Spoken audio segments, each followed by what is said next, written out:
Hey, this is DJ from Hometown Perspective Films. And as a wrestling fan for over 30 years, I was able to meet most of my favorite WWE superstars.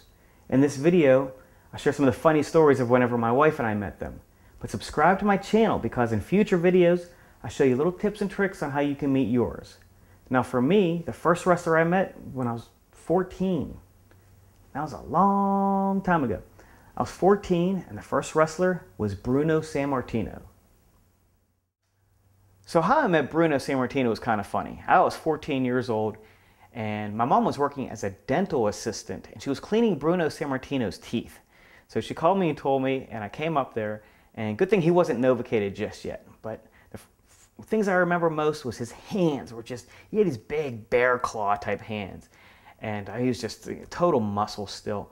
And his ears were all cauliflowered and his forehead just had lines and lines of just years of ring abuse. But just a big, massive guy, but one of the nicest guys you'll ever meet too. So down to earth, so humble. And he told me a lot about how the business works. At this time, his son, he was telling me about his son David was wrestling briefly there.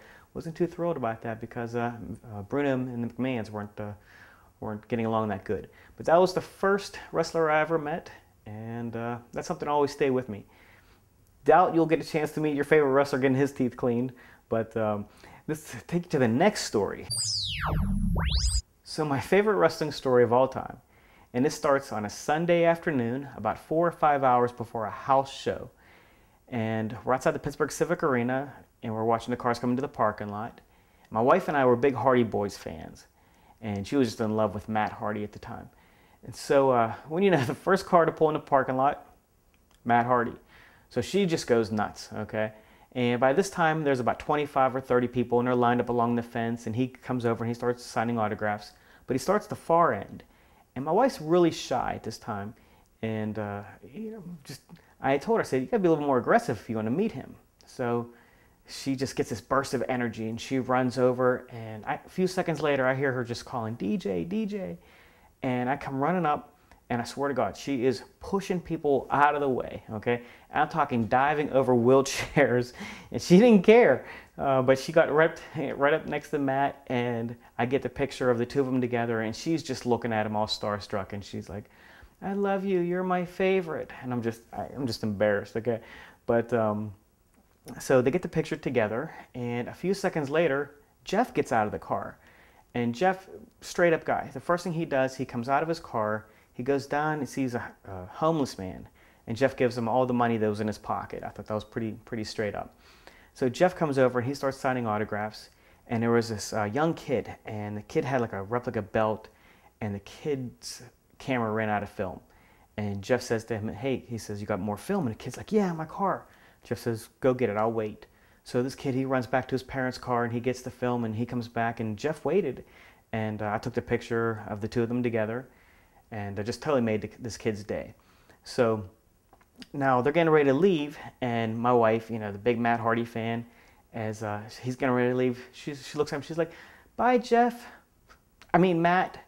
And I'm just embarrassed. And I'm like, you know, you jabroni. I was like, here is your favorite wrestler of all time, and you mess up the names. And so she's just embarrassed with herself. So now, the next night on Monday Night Raw, Jeff and Matt were wrestling a tag team. After the match, Matt turns on Jeff, okay? Matt turns heel. And my wife is just so mad about it. And so she goes to bed mad, and I happen to go on the internet, and they had an exclusive interview with Matt Hardy afterwards on why did you turn on your brother?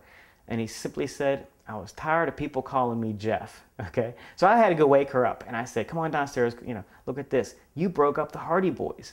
And, you know, she's reading, she can't believe it, and there's, you know, him saying I was tired of being compared to my brother, and people, you know, confusing us, and he wanted his own identity, and that's when the whole Matt Hardy version 1 came from.